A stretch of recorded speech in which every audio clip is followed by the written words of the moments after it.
Hello again, everybody. Brian King here.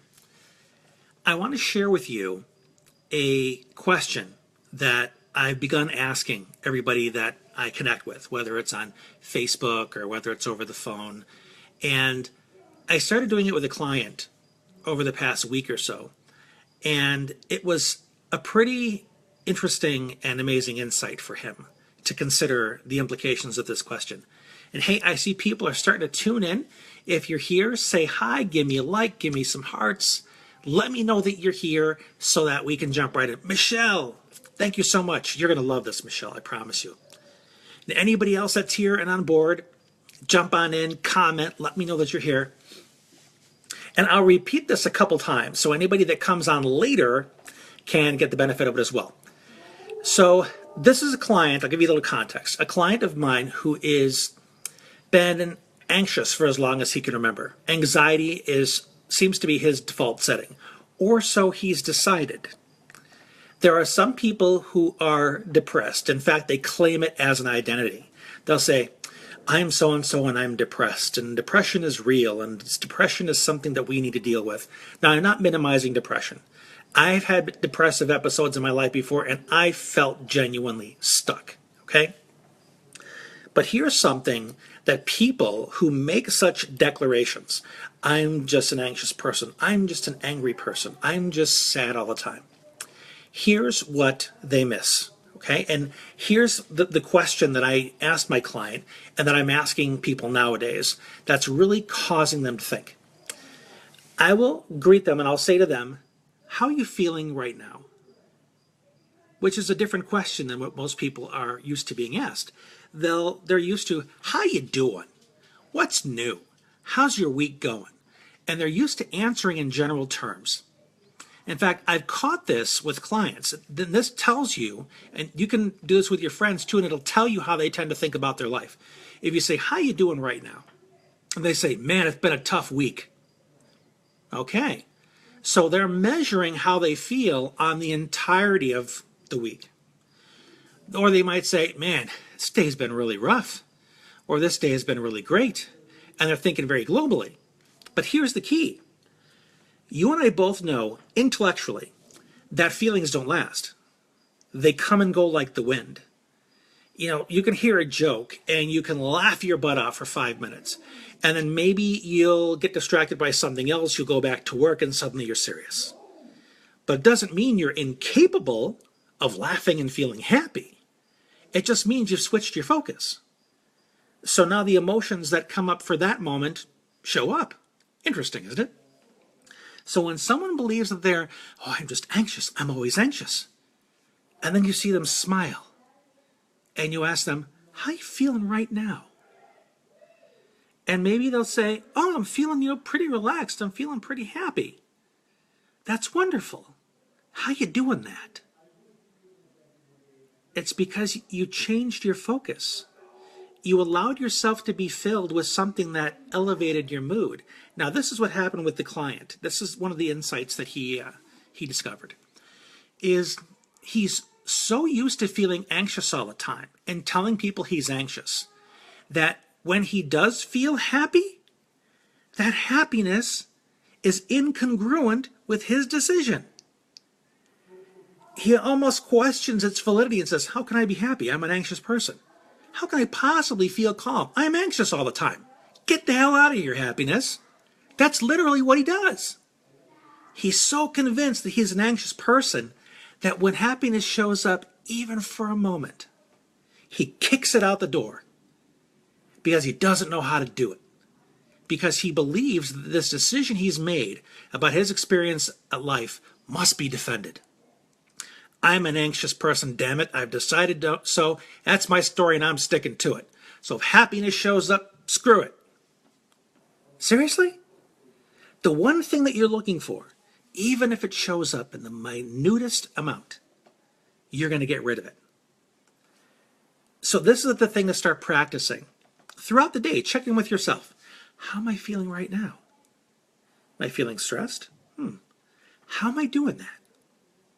Where's my focus? Am I dwelling on something that I'm afraid is going to get worse?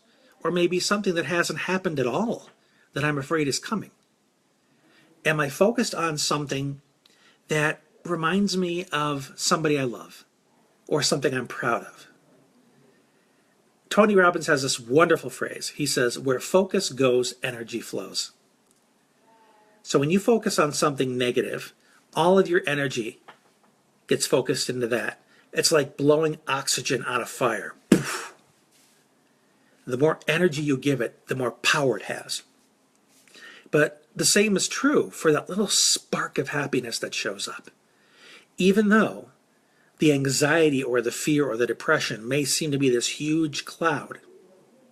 Let's think of it this way. You ever been in a foggy area? You wake up in the morning and the fog is all over the place. What happens when the sun comes out? The fog lifts. It dissipates all the fog. But do you want to ignore and curse the sunlight because it's getting rid of the fog that you become so accustomed to? Of course not. So let's think of this fog of depression, this fog of anxiety that you've become really mired in and really comfortable in. Then you see the spark of happiness show up. And you give your attention to it, which is a way of blowing oxygen on it. And this fire becomes bigger and bigger and bigger. And all of a sudden, the fog lifts. Simply because you shifted your attention on this spark and let it turn into a fire. That's what that question can do for you. How am I feeling right now?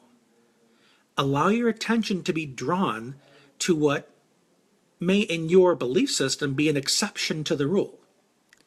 The exception to the I'm an anxious person, I'm an angry person, I'm a depressed person. But then here's this little spark of happiness that shows up. It's an exception, but it's here. It's the reality. I can curse it, deny it, and kick it away because it doesn't measure with my mindset. Or I can say, what brought you here? How on earth did you get in here? Because I'm an anxious person. But now that you're here, I want to spend a little time with you. I want to give you a little attention. Let's get to know each other. Let's be friends. I want to understand how you got here. Because if you got here now, maybe you can get here again. And if I had something to do with it, darn it, I want to duplicate this. Where's my focus? What am I thinking? What happened that allowed me to feel this happiness, even for a moment? Because if I can do it more often and make more moments and ignite more sparks and give them more attention and more oxygen, perhaps they'll all grow. And then maybe my default setting will move from I'm an anxious person, I'm an angry person, I'm a depressed person to I'm a person that sometimes experiences anxiety, sometimes experiences sadness, but also experiences happiness. Because as a human being, our emotions come and go. There's absolutely no value in hanging on to one at the expense of the others. A full human experience means having the full human experience.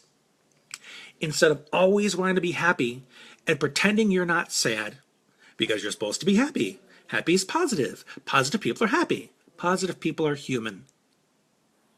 Or say, no, I'm not mad. I let it roll off my shoulders. I don't let anything, bug me at all. BS. You're human. It's okay. What matters most, as we've been discussing about the anxiety and the depression, what matters most is how much time you spend in any one place. Because when you stagnate, you stop growing. If you want to convince yourself or others that you are happy 24/7, you are in denial. You are pretending that there are things in you that are not happening. It's through exploring those different corners of ourselves that we discover things that we never knew were there before. It's in experiencing this sadness and this anger and this fear that reinforces our ability to be resilient, to grow and become stronger. Happiness all the time doesn't do that. Happiness comes from the gratitude that we have after we've been hit by one of life's lessons that makes us afraid or angry or sad. So the happiness will come, but everything else will come in its due time as well. But it starts with you acknowledging that you are not this one thing. You are not always anxious or sad or angry. Sometimes happiness slips in. Sometimes we forget to look for it because we've decided that sadness or anxiety is as good as it's going to get for us. And once you make that decision, you stop looking. You think happiness is for somebody else. And maybe you even begin to resent people that you love and who love you because you blame them for your lack of anxiety or for your lack of happiness when you've actually cut it off in yourself. You've actually decided it's not an option, but they're happy and how dare they? Don't they realize I'm an anxious person? Don't they realize I'm depressed? Shouldn't they come over here and convince me I can be happy too? And in my mind, I'm saying the whole time you're full of shit because I'm an anxious person and you're sabotaging the very support they're trying to give you? It doesn't make sense, does it? But when they do come over and smile and remind you that you are loved, in that moment, you may discover that spark of happiness that proves to you that there is room within you still for happiness, a little spark that you can give your attention to and watch it grow. So I want to encourage you.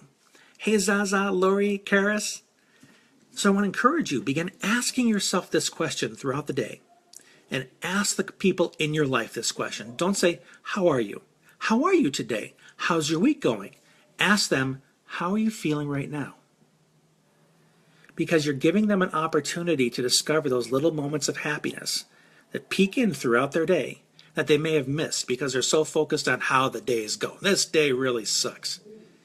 Man, I wish I could go back and start this week over. And there may have been moments in there where they could have been happy, but it didn't get their attention because it didn't match their decision to focus on everything that's not working. So I hope this has been helpful for you. If so, please feel free to comment below and also tell me what other things you'd like me to discuss. I'm here to help you. Whatever you want me to talk about, I will talk about for you.